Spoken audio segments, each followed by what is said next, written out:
ipagmalaki nilang 99.98% na raw ng mga barangay sa bansa ang may kuryente.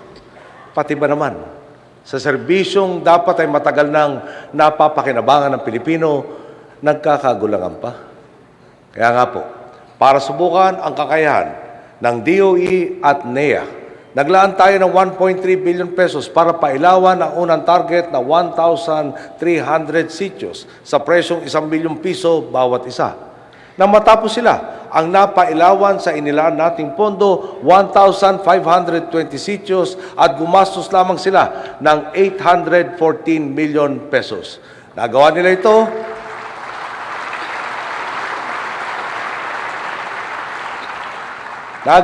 ito sa loob lamang ng 3 buwan. At mas marami pa akong gagawin sa taon nito hanggang maubos yan 36,000 na sityong walang kuryente. Kay Secretary Rene Almendras, believe talaga ako sa iyo. Parang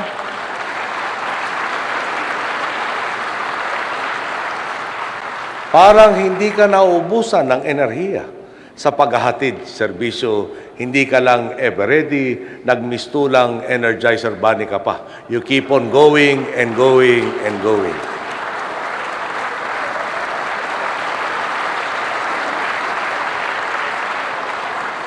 Nangingibabaw na nga po ang liwanag sa ating bayan. Liwanag na nagsisiwalat sa krimeng nagaganap sa madidilim na sulok ng lipunan. Ang pinagsisikapang kitain ng Pilipino hindi na magaganso. Patuloy po ang pagbaba ng crime volume sa buong bansa. Ang mahigit 500,000 krimen na naitala noong 2009, mahigit kalahati po ang nabawas. 246,958 na lamang yan nitong 2011. Dagdag pa rito, ang dating 2,200 kaso ng carnapping noong 2010, lampas kalahati rin ang binaba. 966 na lang po yan pagdating ng 2011. Ito nga po sana ang dalhin ng ating mga headline. Hindi po natin sinasabing wala ng krimeng nagaganap. Pero palagay ko naman po, wala dapat magalit na nangalahati na ito. Si Raymond Dominguez na matagal ng labas-masok sa kulungan. Hindi ba't sa loob lamang na mahigit 1 taon na sentensyan at naipakulong na? Ang dalawa pa niyang kapatid ay sinampahan na rin natin ng kaso at kasalukuyan na rin nakabilanggo. May 2 suspect sa bus bombing sa Makati noong nakaraang taon. Ang isa po'y pumanaw na, yung isa humihimas na ng rehas. Kakosa niya ang mahigit 10,000 sangkot sa illegal na droga na inaresto ng PDEA nitong 2011. Alam po natin hindi araw-araw ang laban ni Pacman. At hindi pwedeng iasa dito ang pagbaba ng krimen. Kaya nga po pinalalakas natin ang puwersa ng kapulisan. Di po ba, nang dumating tayo, 45% ng ating kapulisan ang walang baril at tumaasa baka sa anting-anting habang tumutugis na masasamang loob. Meron pong nanalo na sa bidding. Tinitiyak na lamang nating dekalidad ang kanilang mga produkto. Pagkatapos ng proseso, at itong taon po natin inaasahan to, maipagkakaloob na ang 74,600 na baril na magagamit nila upang ipagtanggol at alagaan ang bayan, lipunan at sarili.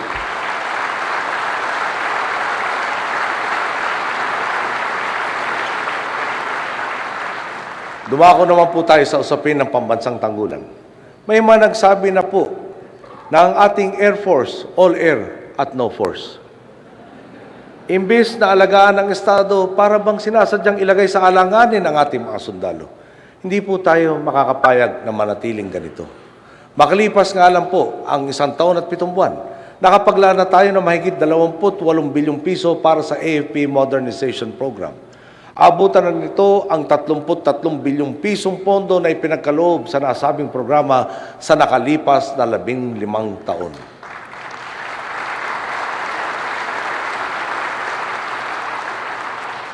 Buwelo pa lang po tayo sa lagay na yan.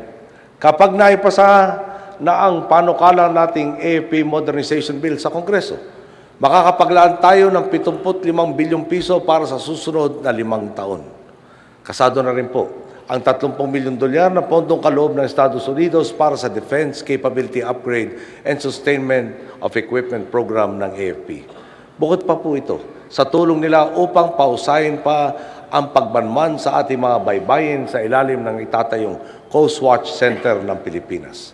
Nagkakanvas na rin po ang sandatahang lakas na makagamitan tulad ng mga kanyon, armored personnel carrier at frigates. Hindi magtatagal, dadaong na ang karelyebo ng BRP Gregorio del Pilar sa ating Pampang. Sa Enero, aangkla na po sa Pilipinas ang BRP Ramon Alcaraz, ang pangalawa nating Hamilton-class cutter. Di na po bangkang papel ang ating ipapalaot. Ngayon, mga high-tech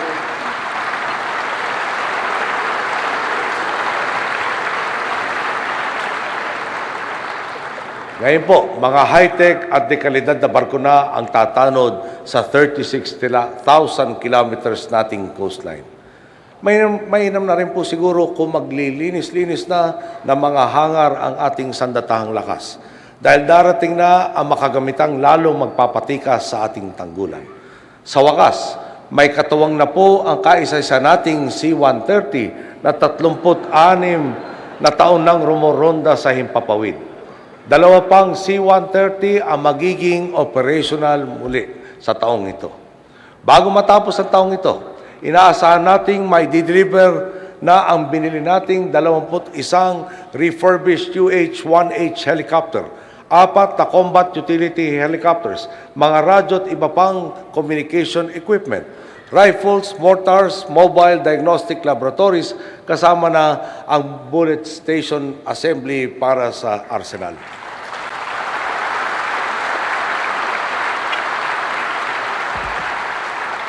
Pagdating naman po ng 2013, lalapag na ang 10 attack helicopters, 2 naval helicopters, 2 light lift aircraft, 1 frigate at mga force protection equipment. At hindi lang po natin sa armas.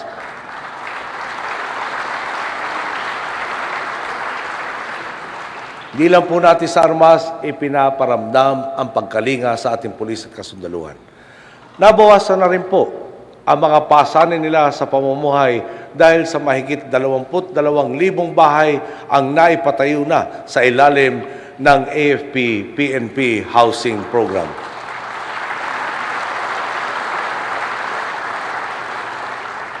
Hindi po ito tungkol sa pakikipagirian o pakikipagmatigasan. Hindi ito tungkol sa pagsisiga-sigaan. Tungkol ito sa pagkamit ng kapayapaan. Tungkol ito sa kakayahan nating ipagtanggol ang ating sarili, isang bagay na kahit tagal na nating inisip na imposible. Tungkol po ito sa buhay na isang sundalong araw-araw sumasabak sa peligro. Tungkol ito sa pamilya niyang nag-aabang na makabalik siyang ligtas, anuman ang kanyang makaharap. Hayaan natin ang ilan sa mga benepisyaryo mismo ang magsabi sa pagbabago ng buhay po nila. Ang una, nagpapasalamat ako sa Pong May Kapal. Binigyan kami ng ganitong pagkakataon at binigyan ng blessing na ganito. Pangalawa, yung pagkakaroon natin ng mabait na Pangulo. Itong proyekto na ito ay hindi niya kami pinababayaan, mga kapulisan at mga sundalo ng sandatahan ng ating Pilipinas. Kinakaya namin, ma'am. Pero ginagawa ko talaga ng para na makapasok sila. Ay, yun lang talaga, ma'am, ang mission ko sa buhay nung mapaaral sila. May bigay ko yung tamang edukasyon na hindi maging musmusin yung anak ko, hindi kaawa-awa ng mga tao kasi may magulang na dapat magtaguyod. At nagpapasalamat ako sa Pantawid, ma'am, dahil may natutunan ako dito malaki.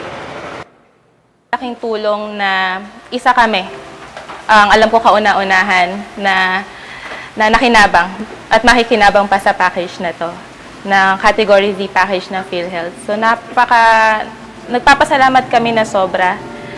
At hindi man maganda na nagkaroon na sakit yung anak ko, pero merong PhilHealth na tutulong at handang tumulong sa mga gastusin namin. Nung araw na nung nasama ako sa isang awkward mutiny, yung pinaglalaban namin, ito na po yung inintay namin para sa pagbabago at ito na po ang pagkakataon natin para magkaroon tayo ng sariling bahay lalong-lalo na sa programa ng ating presidente na si Benigno Aquino III.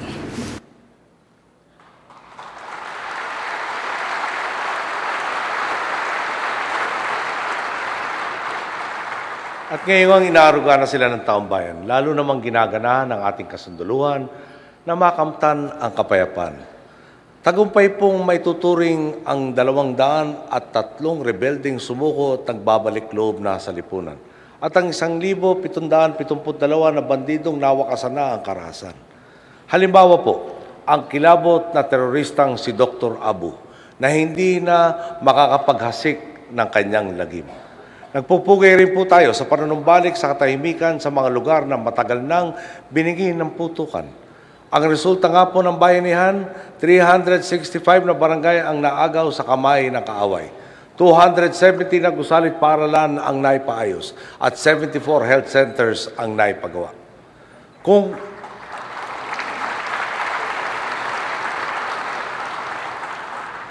Kung kapayapaan na lang din po ang usapan, dumako naman tayo sa lugar na matagal naging mukha ng mga mitiing di makamtan-kamtan. Bago po magsimula ang mga reforma natin sa ARM, alam naman po nyo, may mga ghost students doon na naglalakad sa isang ghost road tungo sa isang ghost school para magpaturo sa isang ghost teacher. Ang mga aparisumpong gumulantang kay OIC Governor Mujib Hataman, 4 na eskwelahan, na natagpo ang may ghost students. Iniimbestigahan na rin ang mga teacher na hindi lumilitaw ang pangalan sa talaan ng Professional Regulation Commission. Gayun din ang mga tauhan ng gobyernong hindi nakalista sa plantilla. 55 ghost entry ang tinanggal sa payroll. Ang dating paulit-ulit na pagsasaboy ng graba sa kalsada para lang pagkakitaan ng pera, bawal na. Wala nang cash advance sa mga ahensya para maiwasan ang pagsasamantala. Ang mga multo sa voters list, mapapatahimik na ang kaluluwa. Kaya nga po,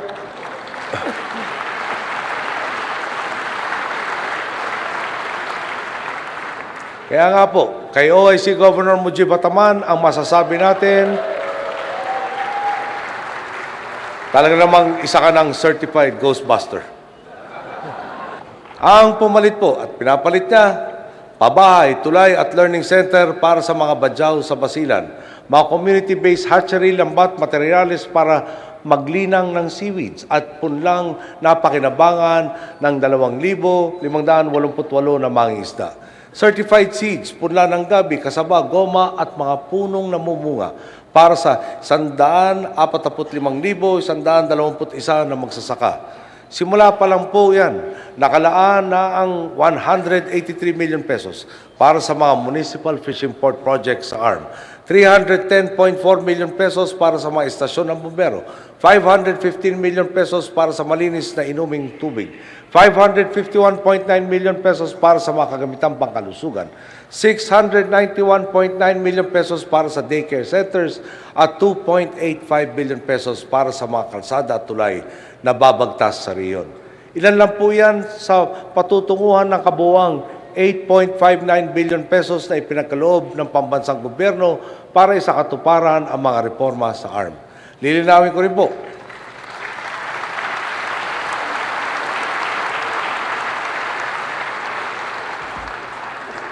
hindi pa kasama rito ang taunang suportang natatanggap nila na ngayong 2012 ay umabot sa 11.7 billion pesos.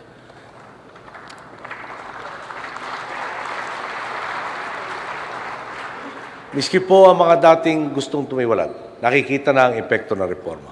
Kinikilala natin bilang pahiwatig ng kanilang tiwala ang nakaraang 7 buwan kung kailan walang nangyaring sagupaan sa pagitan ng militar at ng MILF.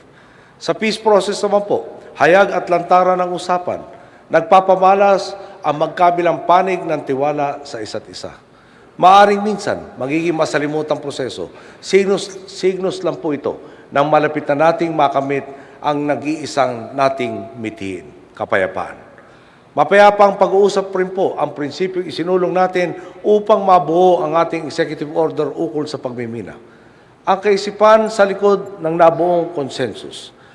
mapakinabangan ang ating likas na yaman upang iangat ang buhay ng Pilipino. Hindi lamang ngayon, kundi pati na rin sa susunod